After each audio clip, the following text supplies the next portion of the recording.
Good morning, good afternoon, or good evening, everybody. Welcome back to my YouTube channel and to another installment in the N-scale railroad build in my workshop. If you watched the last installment, you will have seen me have to do a lot of extra work that I hadn't thought about, and I did not get as far as building the frame that I had promised for that episode. But not to worry, this installment does include the construction of the last two frames above the start of the freight yard. So without further ado, let's just head out to the workshop and get busy. Well, it has been a couple of days since I've been out here. If you recall, last time I wasn't feeling well. I went in, I didn't even clean up the mess or put anything away. So this is exactly as it was on Tuesday. It's now Friday. Anyway, today's project is to frame in this area above the start of the main yard.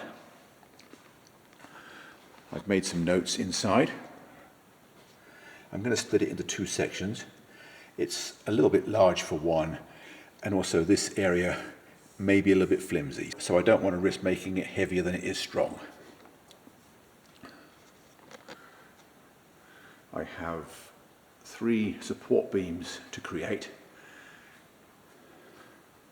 Those will be done basically the same as I showed you on the Keweenaw and Scenic Valley build. And these will support the two ends and the middle of this almost rectangular frame. Well, I'm going to build it as a rectangular frame and then just add the curve on the front afterwards. I have to thin down the front ends of all 3 beams because of the low level track. Well, that is the 3 cantilevers installed, which is the first step. Note how there is a 3/4 inch setback here. That allows the rear stringer to go behind them instead of having to be higher up. Now the next thing to do is to build the frame to go around this area. So let me get on with that and I'll see you soon. Don't go away. Well, this frame is now done. It is rock solid despite having to thin down the front frame. If we look at the end, you can see that I laminated it from 2 pieces of 1/2 inch plywood instead of just 1 3/4. These 2 bolts at this end are just finger tight at the moment because ultimately they have to come out and get longer bolts once the next frame is in. And that is my job for this afternoon. I need to close this gap between the frame that I've just built and the one that I did sometime last week. It's going to be similar to the one the other side of the helix in some ways, in that the back frame is a lot higher than the front one because it has the bridge over the helix. And just like that one, I also have to build this one in situ because there's not really a lot that I can do at the workbench. So let me get organized with this and I'll be right back. Don't go away. Well, this is how I got this beam in the right place. I started off with a line 6 inches back from the benchwork gauge down here, just temporarily edge screwed that board along it, 2 legs the right height. So now I can just line this up at the front here, and at this end, this piece is already bolted to the next frame.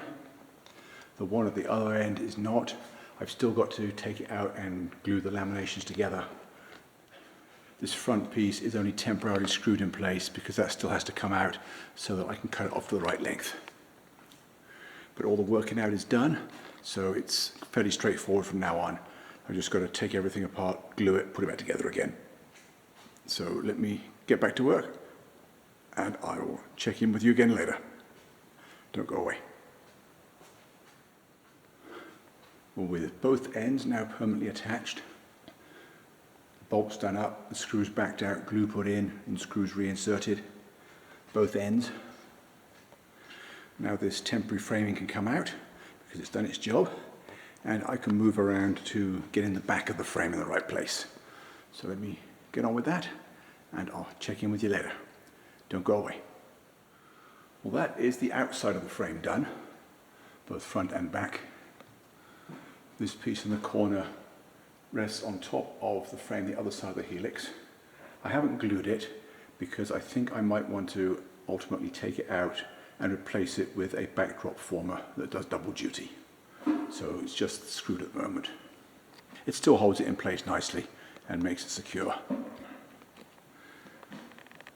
This piece at the back was deliberately cut short, the idea being that I might want to put a post for a backdrop in there, so that gives me 1.5 inches with which to overlap it.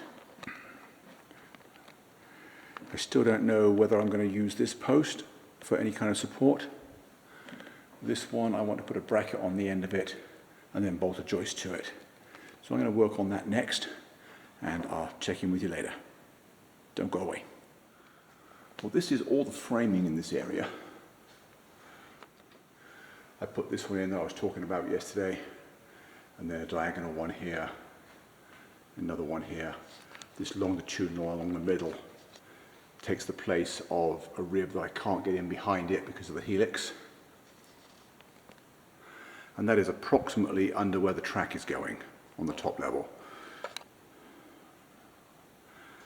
So I can put a piece of plywood in all the way from this end to this end. It doesn't need to go all the way back. If it just goes 2/3 of the way back, and the client will just build up the contours in the back with blue foam.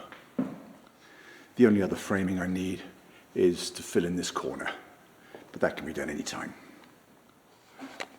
I've got to get the low level track in from there, joins up with the helix and comes on the front here. Got to get that one in first, and then I can put the tops on for the other two areas. But before I even do that, I'm going to drill wiring holes so I don't forget later. It'd be a lot easier to do it now with no plywood in the way. So let me get on with that, and I'll be right back. Well, I have most of the wood installed in this area. I've still got one more piece of top missing. I skipped that one and did this first because it made a good use of the straight edge on a new sheet of plywood. And this frame is exactly 48 inches long, so I just cut a strip off from the end of the sheet, and I have more than enough left to fill in this area. But I was just looking at this overpass, and I was thinking it looked a bit low, and it is too low. The double stack doesn't clear. But then I realized it's not supposed to, because this plywood is meant to have 1-inch foam on top. So what I've got to do is cut it out. I'm going to cut along this line and then cut it back to here, and then re-add this piece in the back. So there'll be a trench between the two sheets of plywood, and that will just get a thinner deck on top of that. So let me make those modifications, and I'll be right back. Well, I have reached my goal for today with all the woodwork in this area done. The tops and the last of the framing installed. I am still missing benchwork down here with the sub-road bed crossing the wide river valley in the lower deck. And this curve here still has to be belt sanded off once the glue is dried. But that will be a task for another day. I am going to go inside now, and I have a lot of inside work to do. So I will check in with you some other time. Don't go away.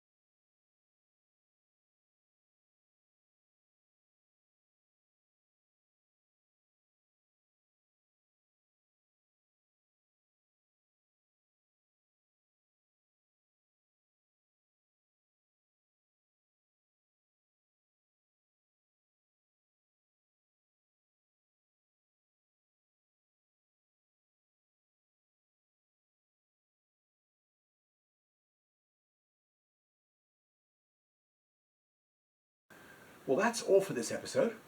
I hope you enjoyed the show and found it useful or interesting, or both. And I hope to see you back next time. I'm not going to make any promises as to what I will include in the next episode, so you'll just have to watch it. So until then, thanks for watching, and bye for now.